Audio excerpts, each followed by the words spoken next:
Fadallahuma bighurur, maka kemudian iblis membujuk mereka dengan penuh tipu daya. Setelah kemudian Nabi Adam dan Hawa memakan buah tersebut, badat lahuma sawatuhuma, maka kemudian tampaklah oleh mereka berdua aurat mereka berdua. Wa tafiqa yakhsifani alaihima min waraqil jannah, dan mulailah mereka menutupinya dengan daun-daun surga. Ya. Wa nadahuma, lalu mereka diseru rabbuhuma, oleh Tuhan mereka, yaitu kemudian Allah Subhanahu wa taala menyeru mereka, alam anhakuma, wahai Adam dan Hawa, bukankah aku telah melarang kalian berdua, antilkuma syajarah, dari pohon itu, wa aqul lakuma, dan aku berkata kepada kalian berdua, inna syaitana lakuma aduwwum mubin, bahwa sesungguhnya setan bagi kalian berdua merupakan musuh yang nyata. Qala rabbana zalamna anfusana wa illam takfir lana wa tarhamna lanakunanna minal khasirin. Lalu mereka berdua berkata, Rabbana, ya Allah, Tuhan kami, zalamna anfusana, kami telah menganiaya diri kami sendiri, telah berbuat zalim kepada diri kami sendiri. Wa illam takfir lana, dan jika engkau tidak mengampuni kami, wa tarhamna, dan menyayangi kami, lanakunanna minal khasirin, niscaya kami akan menjadi orang-orang yang merugi. Al-Alama Ibnu Katsir rahimahullah di dalam tafsirnya menyampaikan sebuah riwayat. Beliau berkata, qala Sa'id bin Abi Urwah an Qatadah anil Hasan an Ubay bin Ka'ab radhiyallahu anhu. Ya, dari Ubay bin Ka'ab radhiyallahu anhu, qala, beliau berkata, kana Adam, adalah Nabi Adam dahulu, rajulan tiwalan, yaitu pria yang tinggi posturnya, ya. Ka'annahu nakhlatun sahukun, yaitu seperti pohon kurma yang menjulang. Kathiru sya'ri ra'si, rambutnya tebal, ya, rambutnya tebal. Falama waqa'a fi ma waqa'a bihi minal khati'ah, ketika terjadi apa yang telah terjadi, yakni Nabi Adam melakukan kesalahan yang kita sama-sama ketahui, badat lahu auratuhu inda zalika wa kana la yaraha, terbukalah kemudian aurat Nabi Adam saat itu, yang karena Nabi Adam dahulu itu belum pernah melihatnya. Nabi Adam belum pernah melihat auratnya sendiri, ya. Nabi Adam belum pernah melihatnya auratnya sendiri sebelum melakukan kesalahan, yaitu memakan buah khuldi tersebut, ya. ketika makan buah tersebut kan, seperti yang di dalam ayat ini, terbuka langsung tiba-tiba pakaian-pakaiannya, gitu ya, dan terlihat auratnya.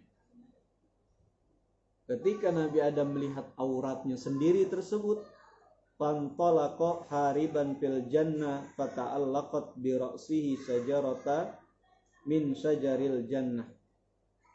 Ya, langsung Nabi Adam kabur, lari sekencang-kencangnya, ya, kemudian beliau memeluk dengan kepalanya, itu maksudnya memeluk sebuah pohon dari pohon-pohon di surga.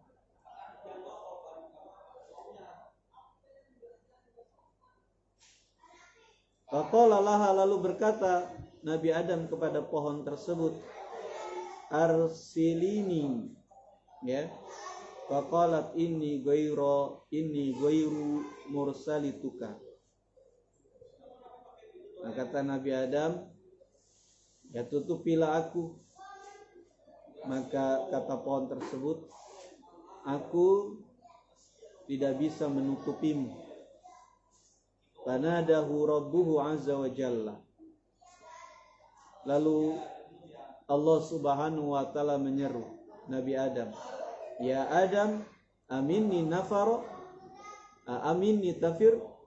Wahai Nabi Adam, wahai Adam, apakah kau lari dariku? Qala Rabbi inni istahyaituka. Nabi Adam menjawab, ya Allah, aku malu kepadamu. Nah, ini hadis yang diriwayatkan oleh Ubay bin Ka'ab radhiyallahu anhu, ya, secara marfu dari Nabi sallallahu alaihi wasallam, ya. Itu hadis yang kemudian lebih memperjelas keadaan saat Nabi Adam sallallahu alaihi wasallam, ya, memakan buah khuldi. Tadinya Nabi Adam berpakaian terus, ya, dan tidak pernah melihat auratnya sendiri. Bahkan ketika buah khuldi tersebut dimakan, maka terbuka, gitu ya.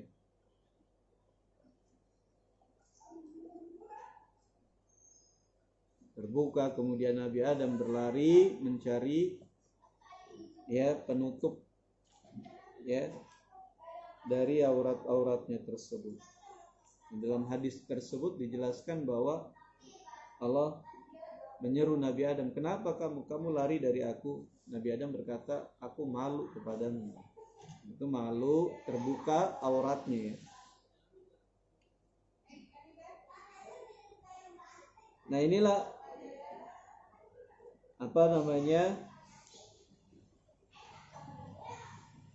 kejadian yang sama-sama kita ketahui, bagian daripada kejadian-kejadian awal penciptaan manusia yang sebelumnya kita baca juga kemarin, ya, di ayat sebelumnya tentang penolakan iblis atas perintah Allah Subhanahu wa taala agar dia sujud kepada Nabi Adam. Dan memang Allah sudah jelaskan bahwa iblis adalah musuh mereka, gitu ya, musuh Nabi Adam. Di sini juga Allah tegaskan ketika Nabi Adam memakan buah tersebut, Allah tegaskan kepada Nabi Adam, bukankah aku telah melarang kalian berdua, dan aku telah menegaskan bahwa setan adalah musuh kalian berdua. Kemudian Nabi Adam bertobat kepada Allah Subhanahu wa taala, ya, minta ampun kepadanya, dan juga iktiraf, mengakui kesalahannya, seraya berkata, Rabbana zalamna anfusana, ya Allah, kami telah berbuat zalim pada diri kami sendiri. Kami telah mendolimi diri kami sendiri. Ya. Kemudian Nabi Adam minta ampun kepada Allah Subhanahu wa taala. Ya. Seraya berkata, wa illam takfir lana, jika engkau tidak mengampuni aku ya Allah, wa tarhamna, dan tidak mengasihani aku, lanakunanna minal khasirin, niscaya aku akan menjadi orang yang merugi. Ya.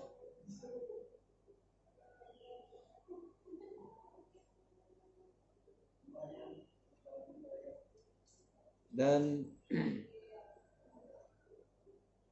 kita tahu bahwa doa ini adalah doa yang dikatakan oleh Allah Subhanahu wa taala sebagai kalimat taubatnya Nabi Adam, ya, yang diajarkan oleh Allah Subhanahu wa taala.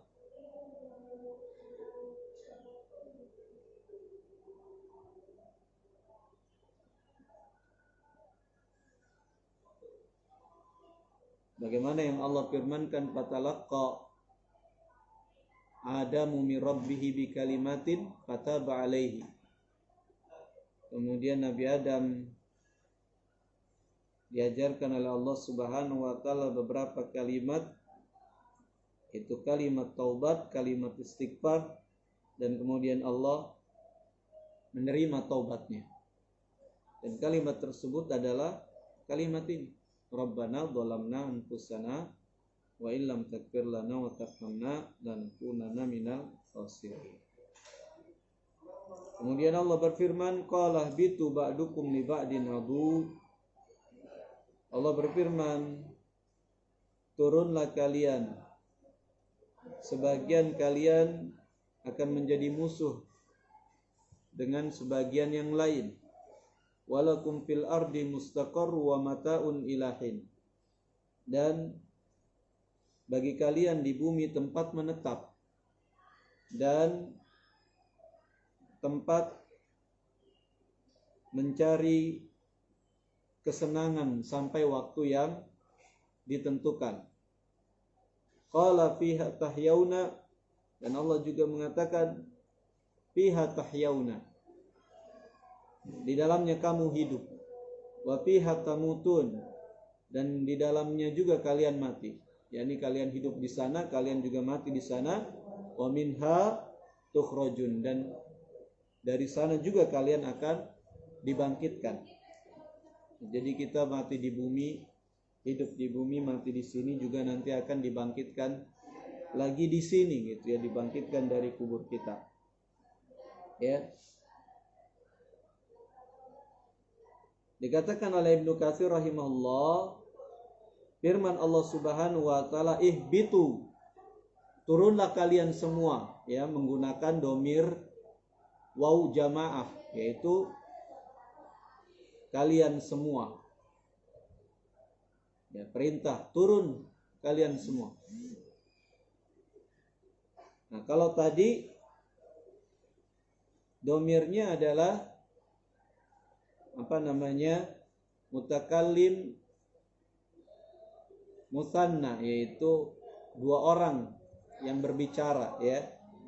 Alam anhakuma, bukankah aku telah melarang kalian berdua, gitu. Tapi ketika diperintahkan turun, turunlah kalian semuanya, bukan turunlah kalian berdua, gitu. Nah, yang diperintahkan turun di sini khitabnya adalah Adam, Hawa, dan Iblis. Dan bahkan ulama juga menambahkan wal hayyah, dan ular.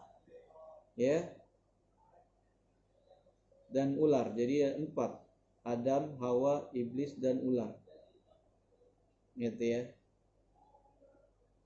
Bagian yang lain tidak menyebutkan tentang ular. Ya, ular itu maksudnya adalah iblis itu sendiri, gitu ya.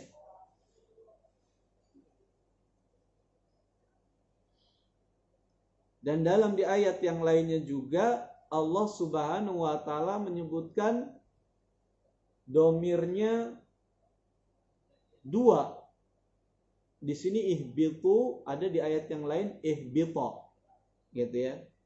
Ihbita minha jami'a, gitu. Turunlah kalian berdua semuanya, gitu ya. Nah, kalau yang didomir dengan kata ganti dua orang tersebut, siapa? Apakah hanya Adam dan Hawa saja? Kok iblis nggak diperintahkan turun? Maka tafsirnya adalah bisa jadi yang pertama Adam dan Hawa saja yang diperintahkan untuk turun, karena iblis sebelumnya sudah diperintahkan turun, sudah diusir dari surga, ya kan? Sebelumnya sudah diusir terlebih dahulu. Namun ada juga ulama yang mengatakan diperintahkan turun berdua adalah iblis dan Adam. Ya, bagaimana dengan Hawa? Hawa tabiun di Adam. Hawa itu sifatnya ngikut sama Nabi Adam. Nabi Adam turun, ya Hawa turun, gitu ya. Adapun iblis diperintahkan juga, dan yang mengikutinya adalah ular, seperti itulah, ya.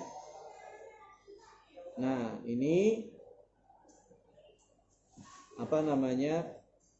tafsir daripada beberapa ayat yang mungkin kelihatannya saling bertentangan, ya. Di surat Al-A'raf domirnya untuk jamak ihbitu, di ayat yang lainnya domirnya musanna atau untuk dua orang ihbita, seperti itu. Nah, kedua-duanya tidak bertentangan.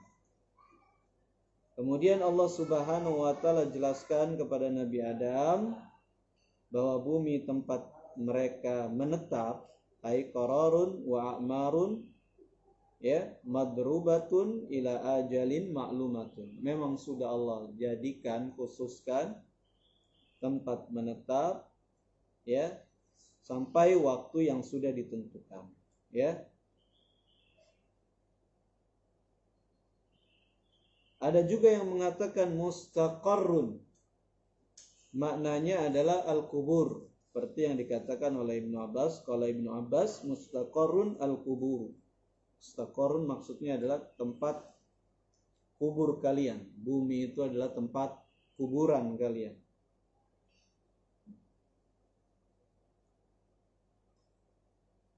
Dan Allah juga katakan qala fiha tahyauna wa fiha tamutun wa minha tukhrajun.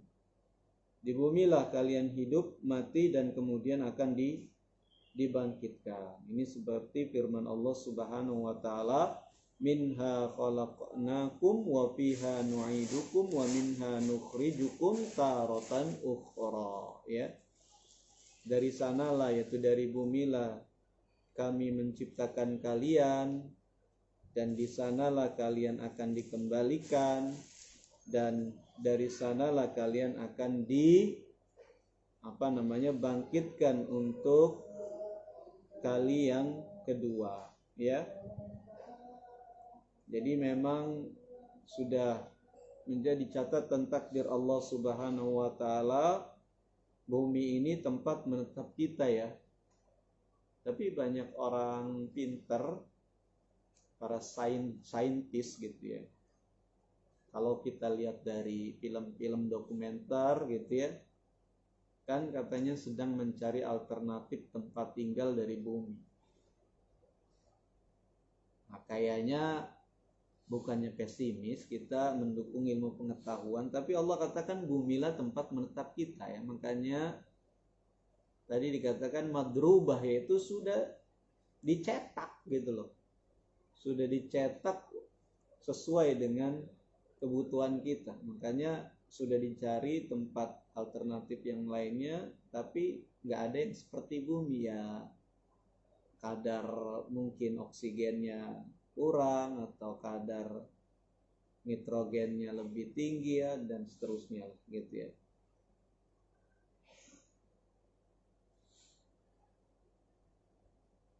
Kemudian Allah Subhanahu wa taala berfirman seraya menjelaskan nikmat-nikmatnya serta mengingatkan kepada kita semua anak cucu Adam untuk mengambil hikmah daripada apa yang Allah ceritakan di dalam kitab sucinya ini dari ketergelinciran Nabi Adam alaihissalam, orang tua kita. Allah berfirman, ya bani Adam, wahai anak cucu Adam, qad anzalna alaikum libasan yuwari sawatikuma warisha. Sungguh kami telah turunkan kepada kalian pakaian yang kemudian menutupi aurat kalian. Walibasu taqwa dzalika khair. Dan pakaian ketakwaan itulah yang lebih baik. Dzalika min ayatillah la'allahum yadzakkarun. Yang demikian itu termasuk tanda-tanda kebesaran Allah, ayat-ayat Allah Subhanahu wa taala. Semoga kalian mengambil pelajaran darinya. Ibnu Katsir rahimahullah berkata di dalam tafsirnya, Allah mengingatkan hamba-hambanya tentang nikmat-nikmatnya. Di antaranya Allah telah jadikan untuk mereka pakaian dan perhiasan. Ya. Pakaian menutup aurat kita, menutup keburukan-keburukan kita. Ini adalah kenikmatan yang besar yang Allah Subhanahu wa taala berikan kepada kita semua. Ya. Dan Allah tegaskan bahwa pakaian ketakwaan itulah pakaian yang lebih baik. Nah, kaum muslimin dan muslimat yang dicintai oleh Allah Subhanahu wa taala, nah inilah surat Al-A'raf dari ayat yang ke-19 hingga ayat yang ke-26. Mudah-mudahan bisa memberikan pelajaran-pelajaran yang bermakna pada kita semua. Terima kasih telah memperhatikan dan menyimak kajian di kesempatan pagi yang berbahagia ini. Mudah-mudahan Allah Subhanahu wa taala menjadikannya ilmu yang bermanfaat bagi kita semua. Kita berdoa kepada Allah, Allahumma alimna ma yanfa'una wanfa'na bima 'allamtana wa zidna ilman wa hudan wa salahan ya rabbal alamin. Subhanakallahumma wa bihamdika asyhadu an la ilaha illa anta astaghfiruka wa natubu ilaik. Sallallahu ala nabiyyina Muhammadin wa ala alihi wa sahbihi wasallam walhamdulillahi rabbil alamin. Assalamualaikum warahmatullahi wabarakatuh.